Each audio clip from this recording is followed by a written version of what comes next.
तो ये पेज दिखाई दे रहा है, ये बिल्कुल ब्लैंक है। मैं कई बार अपने लर्नर से कहता हूँ कि यार आप यूपीएससी की तैयारी जो कर रहे हो ना, कई बार ऐसे पूरी ब्लैंक हो जाएगी। कब?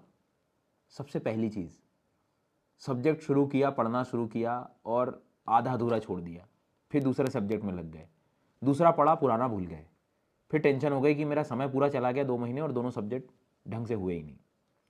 दूसरी इंपॉर्टेंट चीज़, पढ़ तो रहे थे लेकिन क्वेश्चन लगाए ही नहीं, प्रैक्टिस ही नहीं की, एमसीक्यूज पीवाईक्यूज तक नहीं देखे, हम बस देख लिए ऊपर ऊपर, ऐसा ऐसा आता है।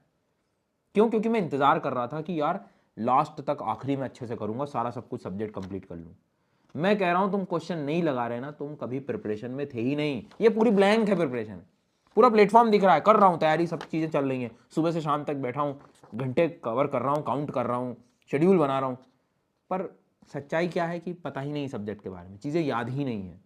समझ में आया? हाँ आया, याद नहीं हुआ, बैठे हैं। And the third most important thing is revision. मतलब कुछ भी नहीं है, पूरी तैयारी ऐसी रखी रह गई आपने अगर रिवीजन नहीं किया तो। 3 चीज़ें अगर तुम सच में कर रहे हो, ये मतलब सही ट्रैक पे अगर हैं आप, अगर जानना चाहते हो तो ये चीज़ों को देखो कि ये सही चीज़ें हो रही हैं कि नहीं। तीनों, समय समय से सब्जेक्ट अपना कंप्लीट हो रहा है कि नहीं, रिवीजन हो रहा है कि नहीं, एमसीक्यू सॉल्व कर रहे हो कि नहीं। इन चीज़ों से डरना नहीं है, इन्हें फेस करना है, नहीं तो ये सब ब्लैंक जैसा रहेगा। ध्यान दो इन चीज़ों पे। बाकी मुझे फॉलो करो, बहुत सारी चीज़ें यूपीएससी एग्जाम से संबंधित मैं आपको बताता रहूँगा। Let's crack it.